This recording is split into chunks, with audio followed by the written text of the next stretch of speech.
القرآن هدى للناس وبينات من الهدى والفرقان. السلام علیکم ورحمۃ اللہ وبرکاتہ. الحمد للہ رب العالمین والصلاة والسلام علی رسولہ الکریم وعلی آلہ واصحابہ اجمعین، اما بعد فاعوذ باللہ من الشیطان الرجیم. بسم اللہ الرحمن الرحیم. وقال الرسول یا رب ان قوم اتخذوا هذا القرآن مہجورا. بسم اللہ الرحمن الرحیم. رب اشرح لی صدری ویسر لی امری واحلل عقدۃ من لسانی یفقہوا قولی. میں سب سے پہلے اللہ سبحانہ وتعالیٰ کا شکر بجا لاتا ہوں. بے پا درود و سلامتی ہو محمد مصطفیٰ صلی اللہ علیہ وسلم پر. محترم سامعین اکرام، گزشتہ 23 ایپیسوڈ میں قرآن مجید سے متعلق اہم معلومات آپ کے سامنے پیش کرنے کی میں سعادت حاصل کر رہا تھا، جس کو ہم علوم القرآن کے نام سے جانتے ہیں، یعنی وہ معلومات کہ جن کے جاننے کے بعد قرآن مجید پڑھنے میں شغف پیدا ہو جاتا ہے، ایک اٹریکشن پیدا ہو جاتا ہے، انشاءاللہ ایک لطف پیدا ہو جائے گا.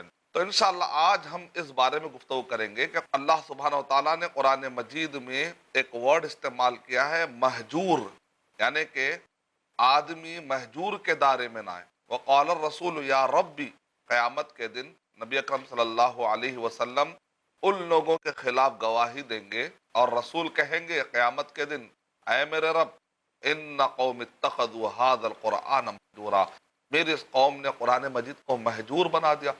یعنی اگر قرآن مجید کو ہم نے چھوڑا ہوا رکھ دیا اپنے زندگی میں، ہم نے یوں سمجھے کہ مہجور کی کیفیت، مہجور مطلب جس کو چھوڑ دیا گیا ہو، کیا ہم یہ پسند کریں گے کہ قرآن مجید کو ہم اپنی زندگیوں میں چھوڑ دیں؟ نتیجے میں قیامت کے دن نبی اکرم صلی اللہ علیہ وسلم خود ہمارے خلاف گواہی دے کہ اللہ یہ قوم نے قرآن کو چھوڑ دیا، اللہ تو بھی ان کو چھوڑ دے.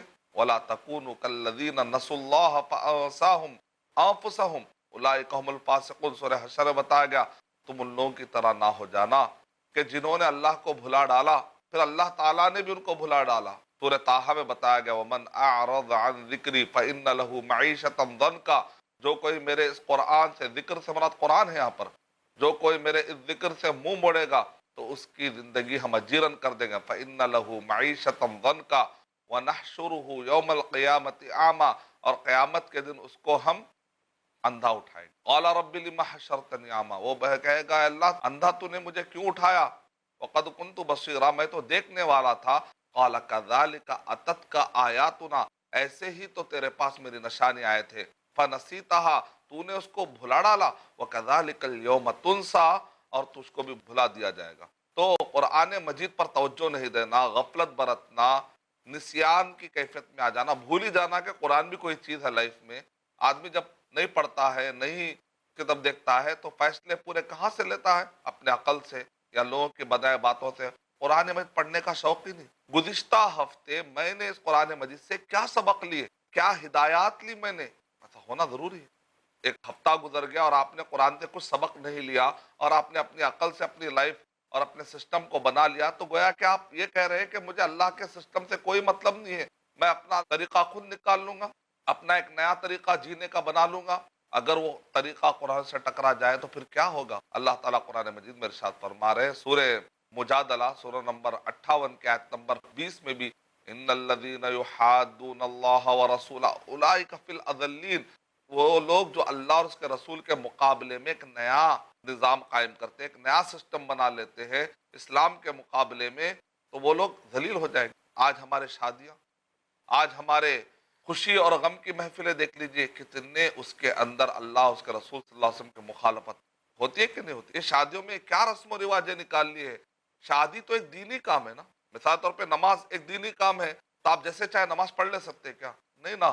تو پھر شادی اور طلاق میں بھی اللہ اور اس کے رسول صلی اللہ علیہ وسلم نے سادگی اختیار کرنے کے لیے، یہاں تک کہ جو مہر جو کہ ایک ذمہ داری ہے، مہر جو کہ ایک ضروری کام ہے، اس کے اندر بھی یسر کا پہلو ہے، آسانی کا ہے، سادگی کا.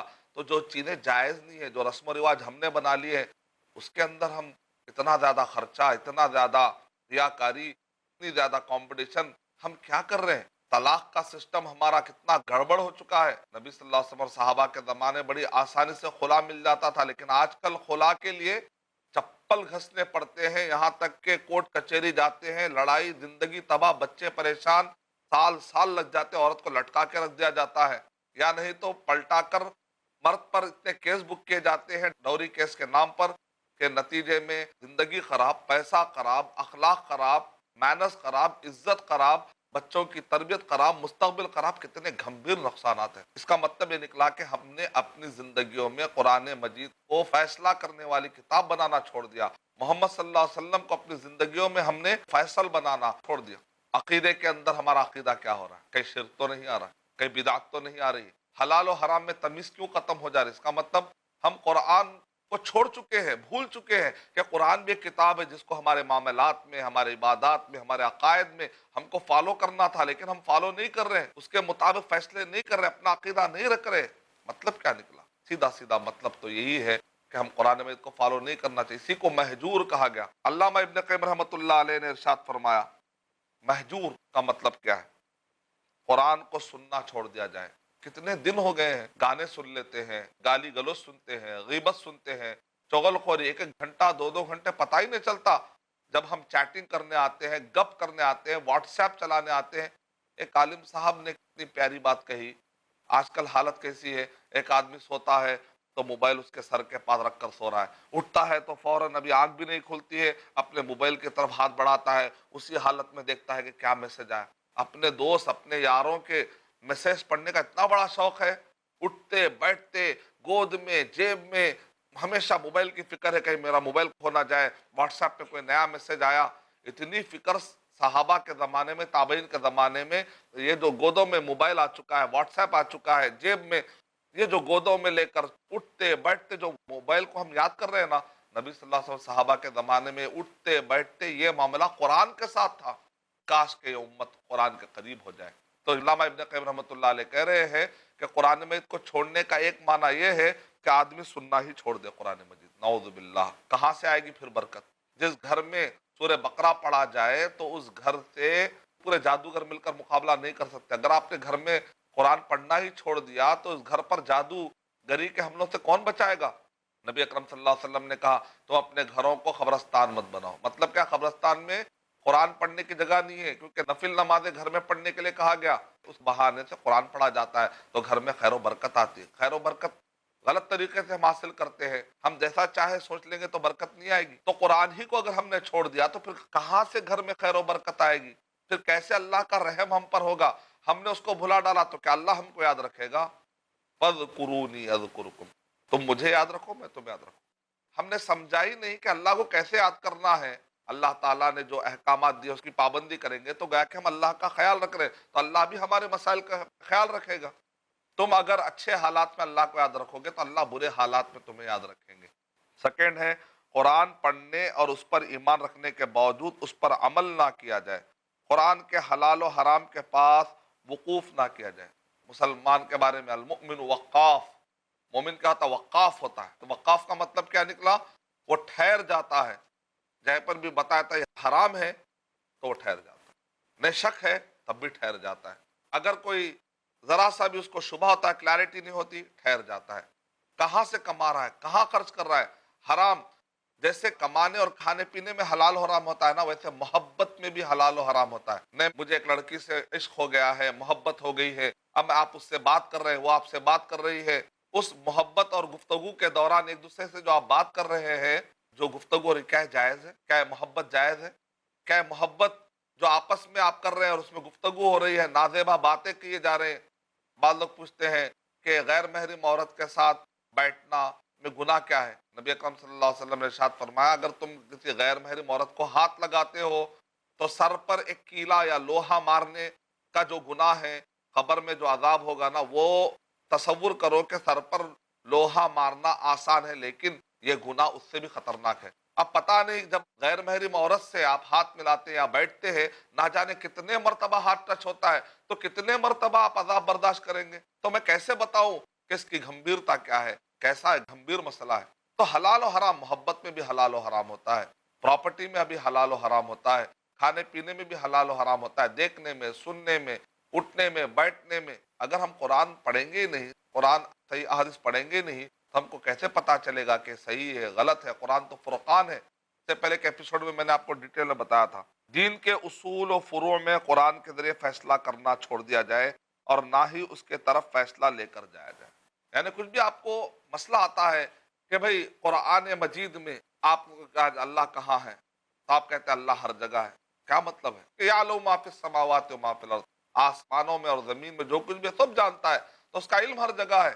وہو معکم اینما کنتم، اس کا اسی کانٹیکس میں، یعنی کہ اس کا علم چونکہ ہر جگہ ہے، تم اس کے علم سے باہر ہو ہی نہیں سکتے۔ تو قرآن مجید پڑھیں گے، عقیدے کا مسئلہ حل ہو جائے گا، عبادات کیسے کرنا ہے، قرآن و صحیح حدیث پڑھیں گے تو مسئلہ حل ہو جائے گا۔ تو قرآن مجید کو ایک آدمی چھوڑ دے، اور قرآن مجید کو اپنے حساب سے سمجھ جانا بھی غلط بات ہے۔ قرآن مجید کو ویسے سمجھیں گے جیسا کہ اللہ نے اتھارٹی دی محمد صلی اللہ علیہ وسلم کو، تو ویسے ہی سمجھنا پڑے گا۔ اپنے حساب سے سمجھ کے ہم سمجھیں گے قرآن مجید کو ہم نے پکڑ لیا، تو نہیں، ویسے پکڑنا ہے جیسا کہ پکڑنے کا طریقہ ہے۔ اپنے طریقے سے جیسے چاہے معنی مطلب نہیں نکال سکتے آپ، کیونکہ نبی اکرم صلی اللہ علیہ وسلم کو یعلمہم الکتاب والحکمہ، نبی اکرم صلی اللہ علیہ وسلم سکھا کر گئے کہ کیسے اس کتاب کو استعمال کرنا ہے، کیسے اس کتاب کا معنی اور مطلب سمجھنا ہے، نبی اکرم صلی اللہ علیہ وسلم نے وہ بھی بتایا۔ تو قرآن مجید مہجور، اس کو چھوڑ دینا، مثال کے طور پر اے کہتا ہے بی سے کہ زمین میری، بی کہتا ہے اے سے زمین میری ہے، درمیان میں جا کر ہم فیصلہ کرتے ہیں۔ تو آپ جانتے ہیں آج کے لوگ کیا کرتے ہیں، بھائی اسلام میں ایسا نہیں ہے، قرآن و حدیث میں ایسا نہیں ہے، فلاں کا حق، چلیے آئی دونوں میں دیکھتے ہیں کس کا حق ہے۔ تو لوگ کیا کہتے ہیں، لوگ کہتے ہیں ارشد بھائی یہ درمیان میں اسلام کو مت لائیے، ہمارا آپس کا معاملہ ہم لوگ حل کریں گے۔ نعوذ باللہ۔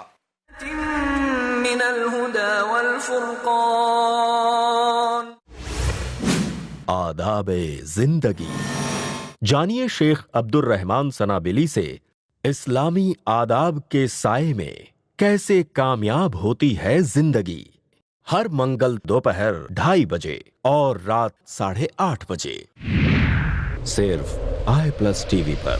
بہتر زندگی، دین فار ٹینز۔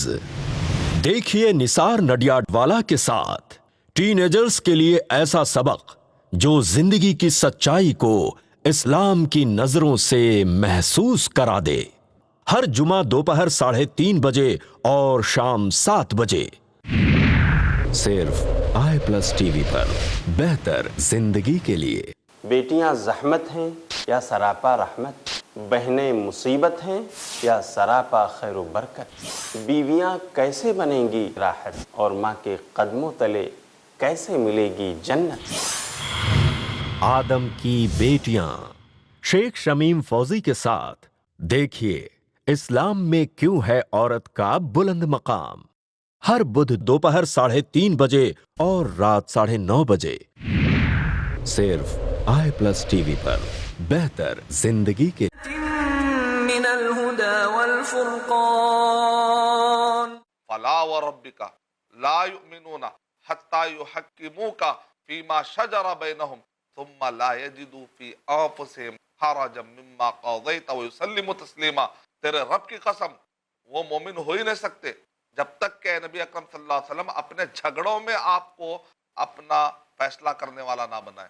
اچھے حالات میں تو ہر کوئی جو ہے قرآن سنت کی بات تو کرے گا ہی۔ اگر مثال طور پہ ایک آدمی سے کہا جائے بھائی عجوا کھجور کی بڑی فضیلت آئی ہے، تو ایک آدمی کہے گا چلو کھانا ہی ہے نا، میٹھی چیز ہے، چلو کھا لیں گے، کھا لے گا۔ اب یہ سنت بھی ہے اور میٹھی چیز بھی ہے، لیکن پھر وہی سنت کہتی ہے کہ دیکھو تم اپنے بھائی کا حق مت مارو، حلال و حرام کی جو حدود ہے وہاں پر آدمی ٹھہر جائے، فوراً حرام کی جگہ پر ٹھہر جائے، یہ حرام ہے بولتے ٹھہر جائے۔ اگر نہیں ٹھہرتا ہے مطلب یہ قرآن مجید کو تم نے چھوڑ دیا اپنی زندگی میں۔ تیسرا، دین کے اصول و فروع میں قرآن کے ذریعے فیصلہ کرنا چھوڑ دیا جائے۔ چوتھا، قرآن میں غور و فکر کرنا، اسے سمجھنا چھوڑ دیا جائے۔ قرآن مجید پر غور کرنے کا ٹائم نہیں ہے، پڑھنے کا ٹائم نہیں ہے۔ بڑی بڑی ایم سیٹ، آئی سیٹ، بڑے بڑے سیٹس بنائے ہیں ہم نے اپنی زندگی میں کامیابی کے لیے، موٹی موٹی کتابیں پڑھتے ہیں میڈیکل انفارمیشن کے لیے، ڈاکٹر بننے کے لیے، انجینئر بننے کے لیے، باہر جانے کے لیے، کتنی زبانیں سیکھتے ہیں، کتنا ایکسن سیکھتے ہیں ایک چھوٹی سی سیلری کے لیے۔ جنت تو اس سے بھی زیادہ مہنگی ہے، لیکن اس کے لیے ہم نے نہ قرآن کے لیے ٹائم نکالا، تجوید کے لیے ٹائم نہیں نکالا، نہ تفسیر کے لیے ٹائم نکالا۔ کوئی عالم کی نگرانی میں اگر ہم کچھ تفسیر پڑھ لیتے، کچھ قرآن میں کی معلومات رہتی تو ہم کو خود دنیا میں کام آتی۔ اگر ہاتھ میں روشنی رہے گی تو اندھیرے میں روشنی کام آئے گی۔ تو روشنی، یہ قرآن کیا ہے، حدیث کیا روشنی ہے، قرآن مجید میں ان کو نور کہا گیا۔ پانچواں یہ ہے، قرآن کے ذریعے قلبی اور بدنی امراض کے لیے شفا حاصل کرنا چھوڑ دیا جائے۔ یعنی کہ قرآن مجید کو جتنا ہو سکے اپنے زندگی میں میکسیمم یوٹیلائزیشن، قرآن مجید پڑھنا، قرآن مجید پر عمل کرنا، قرآن مجید کو پھیلانا، قرآن مجید کو نافذ کرنے کی کوشش کرنا، اس زمین پر اللہ سبحانہ وتعالی زمین پر قرآن مجید کو پھیلانے کی کوشش کرنا۔ اور ایک یہی ٹاپک ہے قرآن مجید سے دوری کے چند اسباب۔ کیوں بعض گھروں میں قرآن نہیں پڑھا جاتا؟ آپ غور کر کے دیکھیں، سال سال رمضان کو رمضان پڑھتے ہیں، رمضان میں وہ بھی کیسے پڑھتے ہیں جیسے طوطا پڑھ رہا ہے، معلوم نہیں طوطے کو کیا بول رہا ہے، بس رٹا ہے، کسی نے رٹا دیا، طوطا رٹ رہا ہے، بس طوطے کی طرح رٹا، لاکھ پڑھایا طوطے کو پھر بھی وہ طوطا ہی رہا والا مسئلہ۔ بات ایسی نہیں ہونی چاہیے، تھوڑا سمجھ کر پڑھنے چاہیے۔ تو قرآن مجید سے دوری کے چند اسباب: والدین کی لاپرواہی، والدین اپنے بچوں پر توجہ نہیں دیتے، بچہ فجر نماز پڑھا یا نہیں پڑھا کسی کو فکر نہیں ہے، بچہ قرآن پڑھا یا نہیں پڑھا کسی کو فکر نہیں ہے، 7 بجے اٹھتے ہیں اکثر، اس کے بعد ماں ٹفن بنانے میں بزی ہے، باپ بچے کا ساکس، جوتا، بچے کا یونیفارم ڈھونڈنے میں بزی ہوتے ہیں، اور آخری میں بچے کو صاف یونیفارم پہنا کر، ساکس پہنا کر بچے کو لے جا کر ٹھہرایا جاتا ہے، اور بچہ کانوینٹ اسکول میں پڑھتا ہے یا مشنری اسکول میں پڑھتا ہے تو وہاں پر اس کو رائمس پڑھائے جاتے ہیں، منترا پڑھائے جاتے ہیں۔ معصوم بچے کو آپ کیا تعلیم دے رہے ہیں؟ صبح صبح نہ اس نے قرآن پڑھا، نہ اس نے کوئی حدیث پڑھی، نہ اس کو کوئی تعلیم ہے، نہ عربک گرامر معلوم ہے، نہ اس نے کوئی نماز پڑھی، صبح صبح جا کے وہ رائمس پڑھتا ہے۔ تصور کے لیے کہ ایل کے جی سے لے کر ایل کے جی یو کے جی ہوتے ہوتے بچہ 10 تک آتا ہے، 12 سال آپ نے اس معصوم بچے کے دماغ کو آپ نے مشنریز کے حوالے کر دیا۔ As you sow so you reap, جیسا تم بوگے ویسا کاٹو گے۔ آج تم نے اللہ اور اس کے رسول کی اہمیت اس بچے کے دماغ میں نہیں بٹھائی، کل کے دن یہ بچہ اولڈ ایج ہوم میں لے جا کر اگر چھوڑ دے گا تو اس کے ذمہ دار کون ہے؟ آپ ہی ہے نا۔ ماں اپنے مانڈی پر سلا کر فحش گانے اور فحش ناچ گانے فلمیں دیکھتی ہے، تو کیا آپ یہ تصور کریں گے کہ کاٹیاں بو کر کیا آپ پھل، کیا سیب کی امید لگائیں گے؟ As you sow so you reap, جیسا تم بوگے ویسا کاٹنا پڑے، جیسا کرنی ویسی بھرنی۔ یہ بچہ کیا ہے، سکہ جیسے ڈھلتا ہے نا ویسا ڈھل جائے گا، سورج جیسے ڈھلتی ہے تو ویسا ڈھل جائے گا۔ بچہ بھی جو ماں باپ بولتے ہیں، جو کرتے ہیں، بچہ کیچ کرتا ہے، اور وہی جملہ، وہی آداب میں وہی کام کرے گا۔ اس کے اخلاق خراب، جلدی غصے میں آ جانا، جلدی بھڑک جانا، جلدی کسی کو ریاکٹ کر دینا، جذبات میں آ جانا، صبر کی کیفیت نہیں، معاف کرنا، تحمل، یہ سب کب ہوگا؟ جبکہ ماں باپ عمل کریں گے تو بچہ بھی دیکھتے دیکھتے عمل کرے گا۔ والدین کی لاپرواہی کی وجہ سے بچے قرآن سے دور ہوتے۔ وہ کیسے؟ آپ نے پوری توجہ اسکول کو جانے کی، ٹفن کا انتظام، یونیفارم کا انتظام، بچہ جب تھک کے اثر میں آتا ہے تو کوئی مولوی صاحب کو بلاتے ہیں، اسکول کی فیس 5,000 10,000 اور مولانا کی فیس 50 روپے۔ پھر وہ مولانا کو اثر کے ٹائم پہ، کھیلنے کے ٹائم پہ، بچہ تھکا ہوا ہے، بچے کو کھیلنے کے جو کپڑے ہوتے ہیں وہ کپڑوں کے ساتھ بٹھایا جاتا ہے، ذرا پڑھ لو بیٹا اس کے بعد کھیل لو۔ مطلب کیا تصور ہے؟ آپ نے اسلام کی تعلیم کو کھیل میں ڈال دیا ہے۔ کوئی سیریس ٹائم نہیں ملا، فجر کے بعد کا سیریس ٹائم نہیں ملا۔ آپ اٹھیں گے، فجر کی نماز پڑھیں گے تو بچہ بھی سیریس ٹائم دے گا، آپ بھی سیریس ٹائم دیجیے، آپ بھی پڑھیے وہ ٹائم پہ، ماں باپ بھی پڑھے۔ رات میں اگر جلدی سو جائیں گے، جلدی اٹھیں گے، جلدی اٹھیں گے تو نبی اکرم صلی اللہ علیہ وسلم کی دعا ہے کہ اللہم بارک لامتی فی بکورہ، اے اللہ میری امت کو صبح سویرے کے ٹائم پر تو برکت عطا فرما۔ تو یہ برکت کیسے ملے گی اگر آپ اٹھیں گے نہیں، بچہ نہیں اٹھے گا؟ اور وہ ٹائم فریش ٹائم ہوتا ہے، وہ ٹائم اپنے بچوں کے لیے دیجیے۔ اگر آپ بچے کے لیے اس کا قاعدہ برابر نہیں ہے، عربی کے ٹیوشن کی فیس برابر نہیں ہے، پیپر جو پڑھ رہا ہے وہ برابر نہیں ہے، اور یونیفارم کھیل کود کے کپڑوں کا یونیفارم جس میں سے پسینے کی بو آ رہی ہو، آپ کیا تصور دے رہے ہیں؟ مطلب یہ تعلیم اہم ہے، یہ تعلیم اہم نہیں ہے۔ آپ خود پروگرام کر رہے ہیں۔ بچہ جب بڑا ہوتا ہے، انٹر میں آتا ہے، نافرمانی کرتا ہے تو اچانک ماں باپ کہتے ہیں مولوی صاحب ایسی کوئی حدیث سناؤ کہ بچہ چینج ہو جائے۔ تربیت ایک رات میں ہوتی ہے کیا؟ اللہ ماشاء اللہ، اللہ چاہے تو الگ بات ہے۔ ایک رات میں اچانک بچہ اولڈ ہیبٹس ڈائی ہارڈ، پرانی عادتیں بڑی مشکل سے مرتی ہے۔ چاہے بھی تو آدمی اپنے آپ کو جلدی نہیں بدل سکتا، مول نہیں کر سکتا، یہ کوئی ایسا جادو کی چھڑی نہیں ہے کیسے حادث پڑھتے بچہ اچھا ہو جائے۔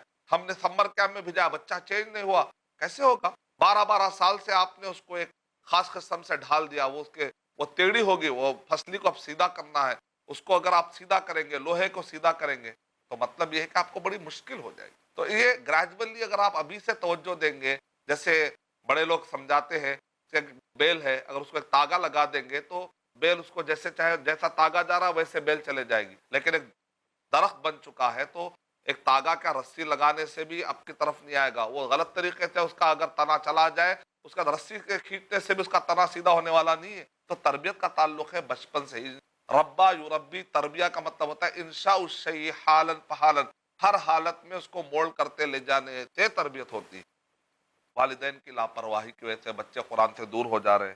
قرآن کو ایک مشکل کتاب سمجھ لیا گیا، اتنا زیادہ قرآن مجید کے بارے پروپیگنڈا، قرآن نہیں سمجھ سکتے، قرآن نہیں سمجھ سکتے۔ ابن عباس رضی اللہ تعالیٰ عنہ تفسیر تبری جلد نمبر 1 صفحہ نمبر 75 میں یہ بات لکھی ہوئی ہے۔ ابن عباس رضی اللہ تعالیٰ کہتے ہیں آتھینٹک ہے کہ کچھ آیتیں جس کو جاہل بھی سمجھ پاتے ہیں، ترجمہ کر دیں گے تو سمجھ میں آ جائے۔ قل اللہ احد، کہہ دو کہ اللہ تعالیٰ اکیلے ہیں۔ اب کسی کو دو اللہ ہے سمجھ میں آیا کہ اس میں نہیں ہے، تو بہت آسان ہے۔ کچھ ایسی آیتیں جس کو عربی زبان جاننے والا سمجھ جاتا ہے، کچھ ایسی آیتیں جس کے لیے عالم ہونا ضروری ہے، یعنی کہ اس کو معلوم ہے یہ آیت پھر کیا ہے، حدیث میں کیا ہے، ان سب کا معنی مسئلے مسائل بیان کرنے والی آیتیں۔ کچھ ایسے آیتیں ہیں کہ اللہ کے علاوہ کوئی بھی نہیں جانتا، حروف مقطعات ہے، اللہ کے نام اور صفتوں کی کیفیتیں ہے، غیبیات ہے، یہ سب اللہ کے حوالے۔ تو اس کا مطلب یہ بحث ہی ختم ہو گئی کہ کوئی کہتا ہے کہ قرآن ہر آیت سمجھ میں آتی ہے، یہ بھی بات غلط ہے۔ کوئی کہتا ہے کہ قرآن مجید بالکل سمجھ میں نہیں آتا، اس کی بات بھی غلط ہے۔ صحیح بات ہے کہ قرآن مجید کا اکثر حصہ، بہت سارا حصہ سمجھ میں آتا ہے، آسان باتیں سمجھ میں آتی ہیں، چند باتیں غیبیات کی ہے،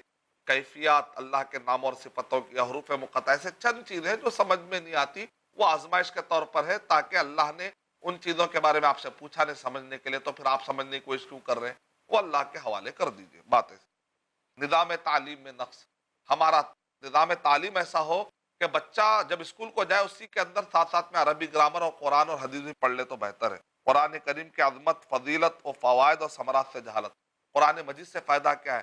آدمی اگر قرآن مجید کو لے کر لائف گزارے گا تو اس کا ڈیسیشن میکنگ، وہ دنیا میں صحیح فیصلے لے گا، آخرت کے حساب سے صحیح فیصلے لے گا۔ آخرت کو سامنے رکھ کر جیسے آدمی کی سوچ ہوتی ہے نا، ویسے اس کے ڈیسیشن پر اثر پڑتا ہے۔ گھروں میں ٹی وی کے استعمال، آج کل واٹس ایپ، سوشل میڈیا، یہ سب چیزوں کو اگر اعتدال کے ساتھ صحیح مینجمنٹ کا استعمال نہ کیا جائے تو یہ وسائل الٹا وبال جان بن جاتے ہیں۔ اگر ان کو صحیح طریقے سے استعمال کیا جائے تو الٹا یہ ایک فائدہ مند کیٹیگری میں پہنچ جاتے ہیں۔ تو بہرحال اور بھی باتیں انشاءاللہ میں اگلے ایپیسوڈ میں آپ کے سامنے پیش کروں گا کہ قرآن مجید کو مہجور نہ بنائیں۔ یہ ہے میرے آج کے ایپیسوڈ کا خلاصہ کہ سورہ فرقان سورہ نمبر 25 کے آیت نمبر 30 میں اللہ تعالیٰ ارشاد فرما رہے کہ قیامت کے دن محمد صلی اللہ علیہ وسلم وہ سفارش کریں گے خلاف میں ان مسلمانوں کے جنہوں نے قرآن مجید کو چھوڑ دیا۔ وقال الرسول یا رب ان قوم اتخذوا هذا القرآن مہجورا، کہ قیامت کے دن رسول کہے گا اے میرے رب، اس قوم نے اس قرآن کو مہجور بنا دیا، چھوڑا ہوا بنا دیا، چھوڑ دیا تھا انہوں نے۔ اللہ تعالیٰ ہمیں قیامت کے اس ہولناکی سے بچائے، آمین۔ وآخر دعوانا الحمدللہ رب العالمین۔ السلام علیکم ورحمۃ اللہ وبرکاتہ۔ إن الذي فرض عليك القرآن لرادك إلى معاد